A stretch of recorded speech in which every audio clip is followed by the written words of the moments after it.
Okay, I think that I have a recording this time. We'll see. Second time around. So thank you for listening to my session. I did my capstone paper on open educational resource communication and outreach strategies. Here you can see the most professional photo of me that I could find. Love cats. I'm excited to hear about your guys' capstone presentations, and I'm excited to share mine. And in talking about my capstone work, I want to use how I became interested in it as into my presentation. So in 2018, I did an independent study for VSU of open access and eventually open educational resources. I just read widely in the peer-reviewed literature to kind of try and learn what is open access and what are open educational resources. And one thing that I learned is that currently the adoption rate of these new resources is very low. It's about 8.6%. And that's pretty low considering we've been working on it for a couple of decades on promoting these resources and creating them. And it's about half, a little more than halfway to that 16% diffusion rate. That's the adoption rate that we think of as being what shows us that OER is really established, that it's going to be continued to be embraced and used in the academy as a teaching tool. So we have some way, we have a ways to go. So we need to continue educating people about it and doing the outreach work. And I'm very interested in language. I do some writing. I got a writing degree. And as I was reading all of these papers during my independent study and for this course, I started to notice that the language that researchers and librarians use for talking about open educational resources is young. It's not as established as, say, the language that we use for talking about cataloging. If you read a dozen papers on MARC records, you're going to see some similar language use. If you read a dozen papers on OER, you're going to see more variety in the ways that librarians are talking about OER to one another in the journals. So that indicates to me that we're also talking about it differently to faculty, administration, and other audiences. And then the last piece that brought me into this was I was talking to a buddy of mine, my friend Andy, a scholarly communications librarian in the South, and I was asking him what he thinks really the biggest barrier is to increasing that adoption rate.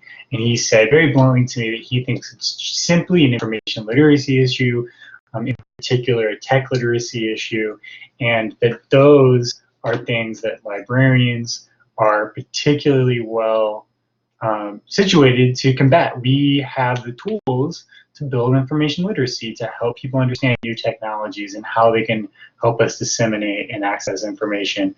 So that made it framed the OER adoption rate and like how we can promote it in a positive way, and it had to do with outreach and education, and I liked thinking about it that way. So that's how I got here, and that's why I wanted to study OER outreach and educate and communication strategies. Okay, come on, Blackboard, show the next slide. There we go. So when I wanted to just kind of tell you what that means to me, OER outreach and communication. It means the ways, the frameworks that we use for talking about open educational resources with faculty, administration, students, library staff, our colleagues, and then sometimes policymakers as well. There's a couple of citations there that for articles that kind of help me understand who the audiences are and articulate the importance of audiences when we talk about OER. The goals of outreach, of communication outreach when we're talking about OER is to educate people about it, which will build awareness in our institutions and our larger research communities, and then lead to adoption, hopefully, of open educational resources over traditionally published resources, and ideally continued use of these over traditional textbooks and whatnot.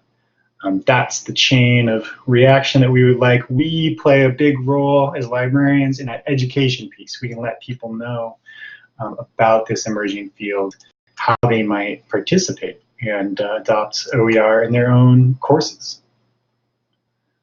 So we're going to move on to the work that I did. So as I read for my capstone paper and my capstone research, I looked at articles that were published within the last 5 years in peer-reviewed journals on open educational resources.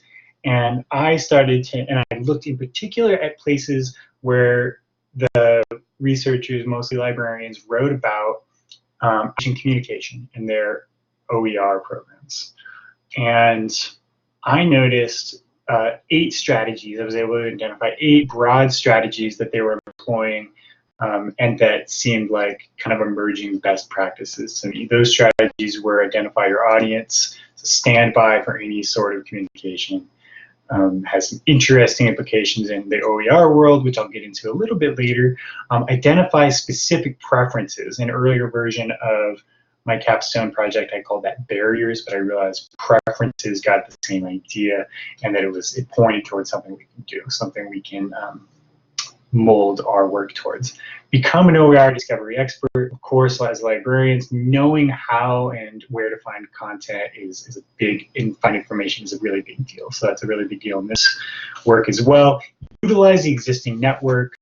When you're trying to build that content knowledge, you don't have to start from square one. There's a ton of people working in this field now who are very willing to share. In fact, sharing and openness is a tenet of people working in OER. Emphasize pedagogical benefits is the 5th strategy here. I noticed that librarians are starting to become aware they can't just talk about cost savings with OER. I'll talk about that a little bit more in a bit. Lean into institutional and professional standards. This is one I'm going to get into in its own slide. I found that really fascinating. I'm excited to talk about it. The 7th strategy I noticed was to get in on the ground floor of new courses. So if there's a new curriculum being developed at your university, at your institution, and you can find the opportunity to speak to the folks who are designing that course, you're going to make it much easier on yourself and on them to consider OER as an option, because they're not going to be replacing a textbook or a traditional teaching method that they've been using for years, often to great effect. So you're not asking them to reinvent the wheel. You're saying, hey, here's an option. Here's one way you could design this course since you're doing that work anyway. A number of researchers commented on that being an effective strategy. So basically identifying a very specific audience and then going to them. And then the 8th strategy here is to address quality concerns, because that is one thing that faculty, that instructors have with OER. It can look like all OER is Wikipedia to people, and that makes sense, and because not all OER is created the same. So we need to use our skills as librarians to make the quality checks and processes, peer review processes that go into certain OER very apparent to the faculty we're presenting them to, easy to understand and digest. We shouldn't make that something that instructors have to do on their own. We should be here for them, addressing those quality concerns directly. Okay, so I want to talk about 3 of these strategies specifically. I'm going to give them each a slide, talk about them for a couple minutes, and kind of give you a feeling for my takeaways from my research into OER messaging. The 3 of these that I'm going to talk about is the number 2 point there, identifying specific preferences. Number 5, emphasizing the pedagogical benefits. And number 6, leaning into institutional and I'll say professional standards. We're going to dive into those right now. Go gadget blackboard. There we go. We are into the next slide. So identifying specific preferences or barriers that might exist for people considering OER use or who are using it and are trying to optimize this learning tool is that's a strategy that seems obvious, but with OER has some interesting implications.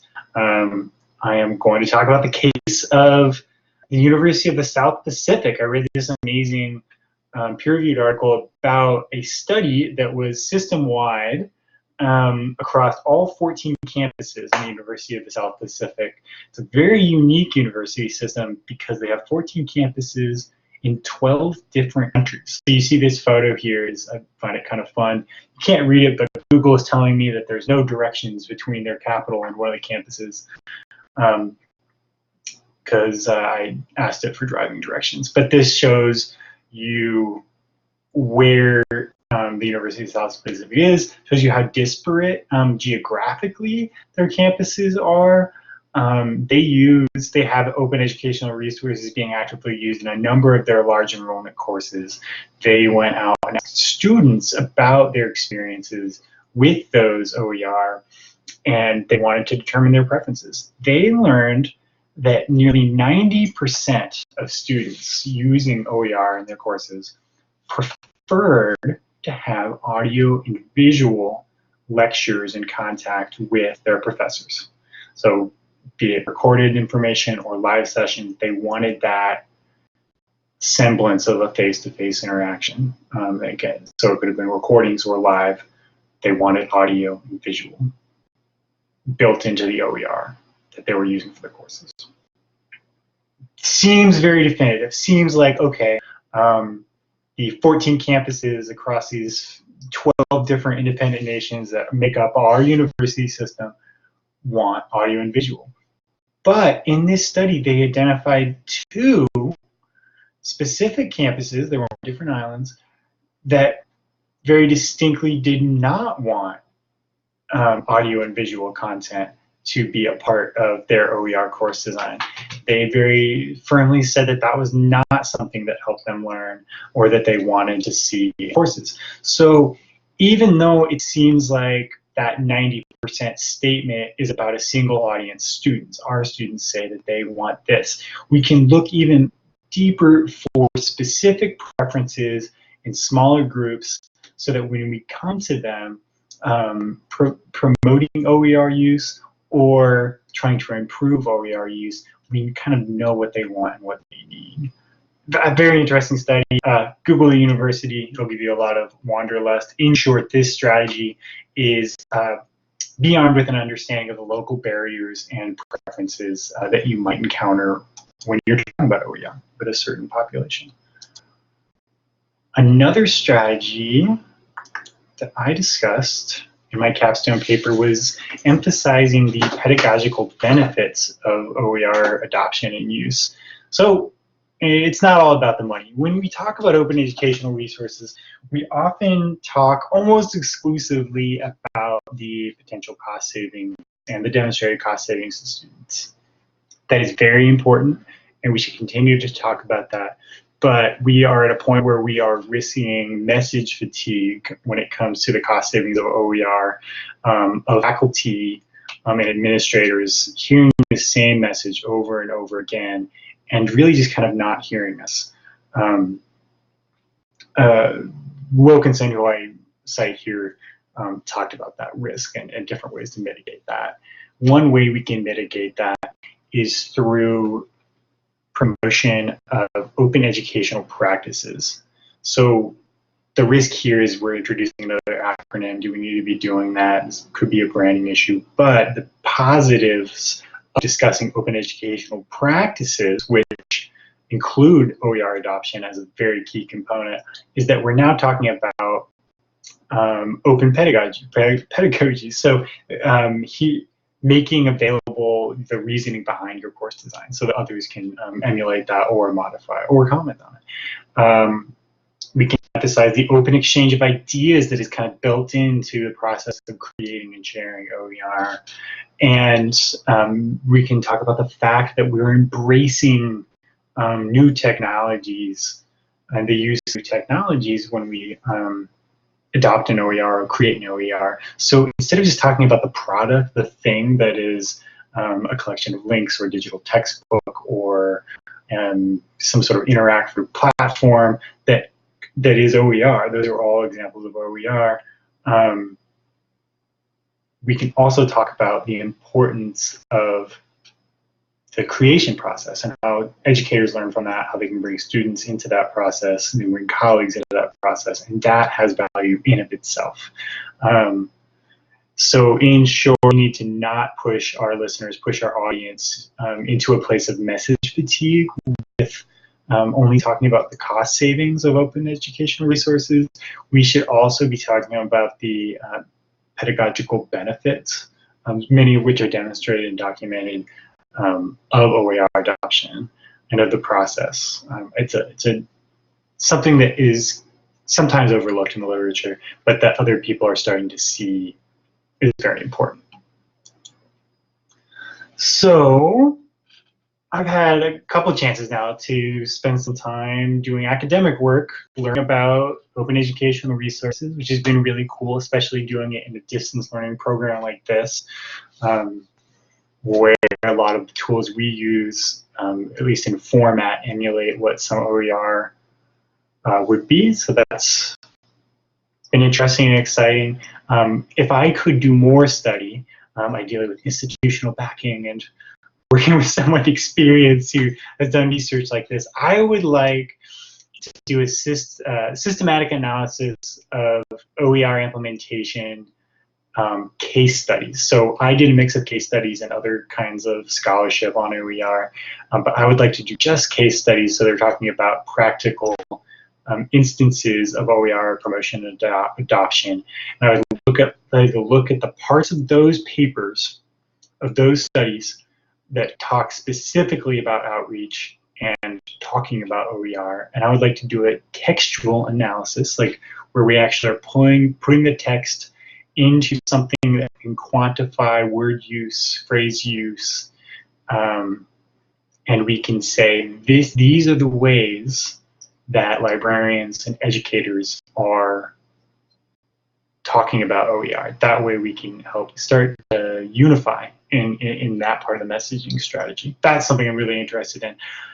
And then in part of that study, or perhaps an additional study that I'm super interested in and I think would be very helpful, is a survey of librarians working in OER promotion and community. So a lot of them would be scholarly communications librarians, but a survey specifically on the language of our OER messaging. So what we talk about when we talk about OER is what I'm talking about. So reaching to those librarians, giving them a chance to articulate what they do and the words that they use to do that work.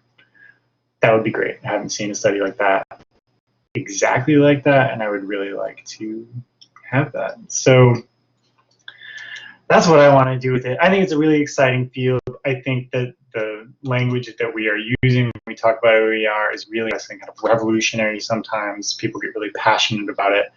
I'm all for it. So I hope that you found this really interesting, or it's somewhat interesting, and that you want to look into OER more yourself.